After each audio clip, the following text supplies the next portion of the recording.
चलिए 16th, which of the following rational numbers have terminating decimal.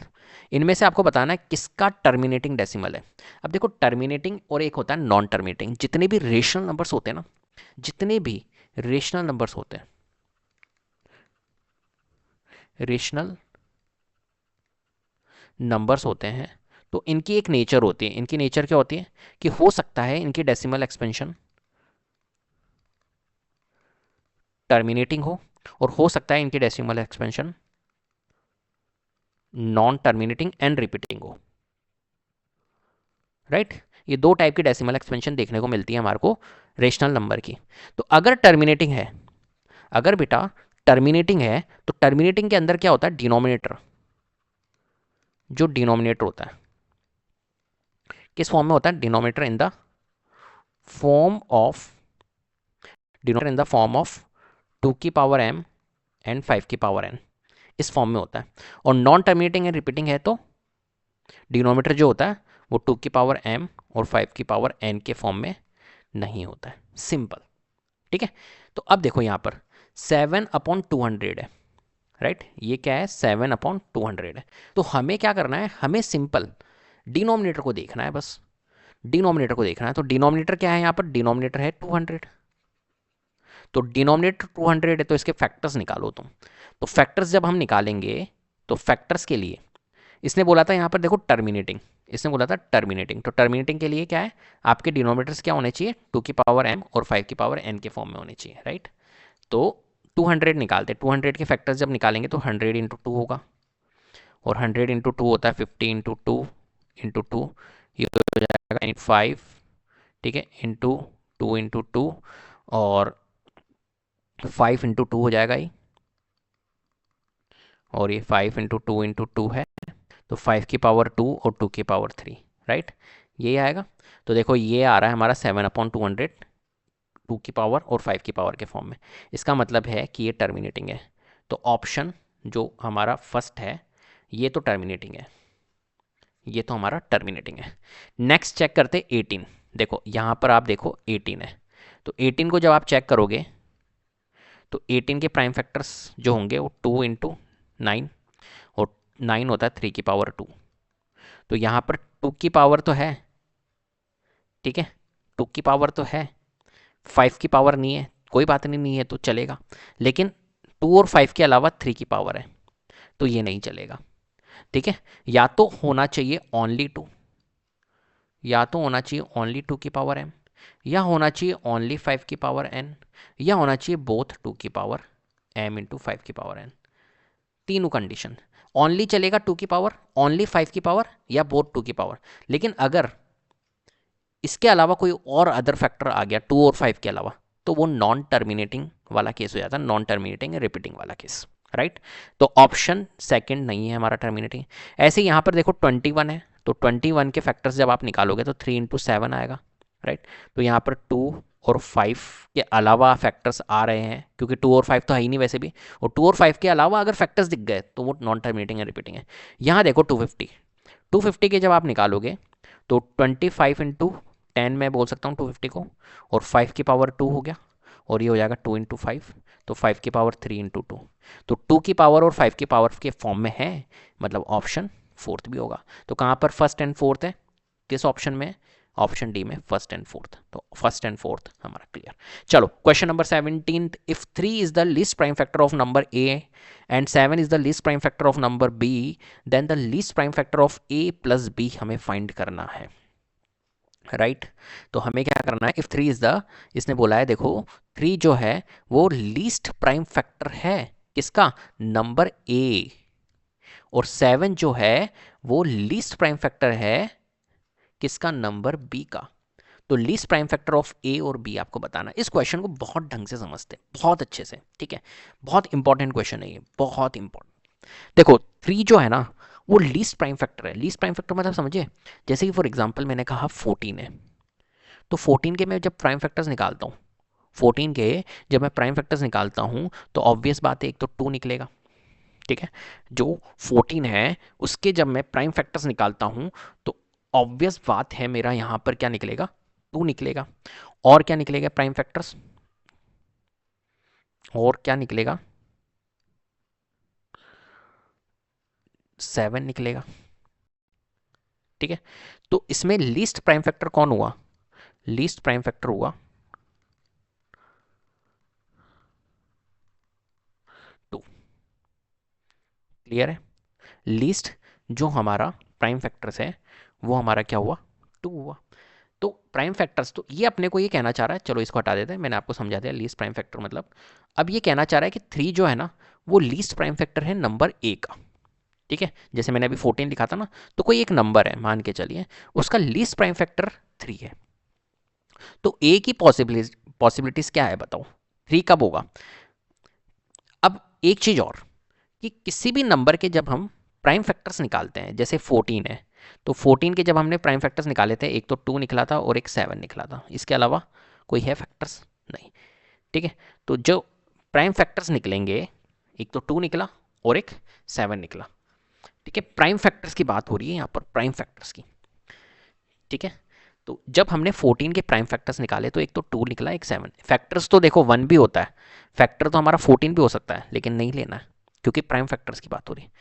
तो ऐसे ही, और हमें ये भी पता है कि 14 का जब हमने लिया तो जो इसके फैक्टर्स होते हैं, वो इसको डिवाइड करेंगे।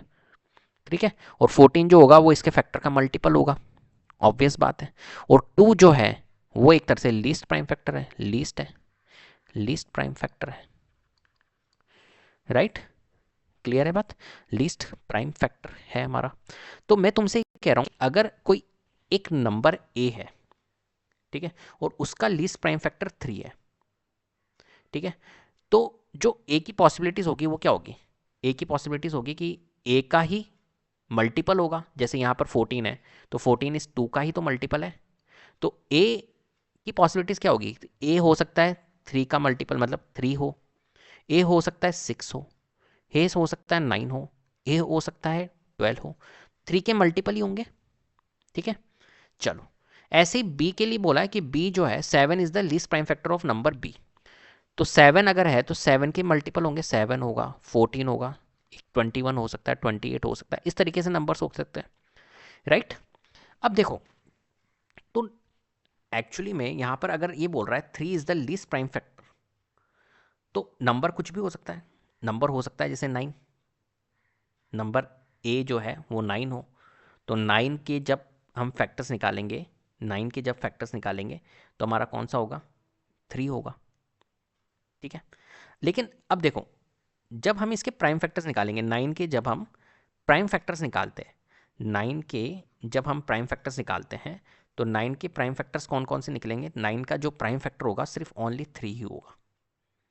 ठीक है, ऐसे ही अगर मैं इस 12 के फैक्टर्स निकालना चाहूँ, इस 12 के फैक्टर्स निकालना चाहूँ, तो 12 का जो फैक्टर होगा, प्राइम फैक्टर्स की बात कर रहा हूँ, तो प्राइम फैक्टर्स 2 भी होगा, 3 भी होगा, 4 भी होता है लेकिन 4 नहीं लेंगे, लेकिन 2 भी। तो इसके अंदर लीस्ट प्राइम तो 2 हो गया, तो 12 ले नहीं सकते।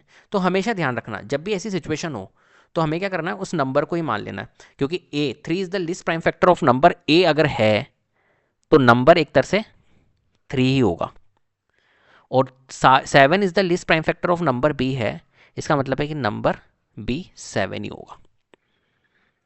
राइट, क्योंकि उसी नंबर का लीस्ट प्राइम फैक्टर वही नंबर है। तो इसलिए नंबर्स जो है, 3 जो है वो ए है और बी जो है वो 7 है। तो a प्लस बी की वैल्यू कितनी आ जाएगी? 3 प्लस 7 10। तो आपको इसने पूछा है कि तो बताइए least prime factor of 10, least prime factor of a plus B बताइए। तो 10 के फैक्टर्स जो होंगे वो होगा हमारा 2 भी हो सकता है और प्राइम फैक्टर्स 5 भी हो सकता है, लेकिन लीस्ट हमें बताना है तो 2 लेंगे। तो ऑप्शन कहाँ पर दिख रहा है? ऑप्शन ए में करेक्ट दिख रहा है, ए। क्लियर है बात? ठीक है, तो इस तरीके से इस क्वेश्चन को सॉल्व करना था। ये थोड़ा सा कॉम्प्लिकेटेड क्वेश्चंस तो नहीं कहेंगे इसको, लेकिन थोड़ा समझ सकते हो आप इस क्वेश्चन को अच्छे से। चलो 18 3.27 पे बार, ठीक है, इसने क्या बोला? 3.27 पे बार है, तो उसको हम बोलते हैं क्या? तो देखो, जो भी बार वाले क्वेश्चंस होते हैं इनको हम बोलते हैं रिपीटिंग केस। ठीक है, नॉन टर्मिनेटिंग तो है, नॉन टर्मिनेटिंग तो है, नॉन टर्मिनेटिंग तो है, लेकिन नॉन टर्मिनेटिंग के साथ में ये रिपीटिंग है।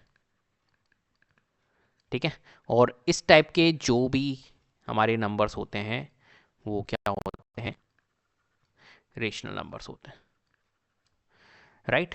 तो रेशनल नंबर्स जो होते हैं वो आपको पता ही है, पी बाई क्यू के फॉर्म में हम इनको लिख सकते हैं, ठीक है, where Q is not equal to zero, right, ये कंडीशन होती है। एंड पी एंड क्यू जो होते हैं वो को प्राइम नंबर्स होते हैं, वो को प्राइम नंबर्स जिनका सी वन होता है, राइट।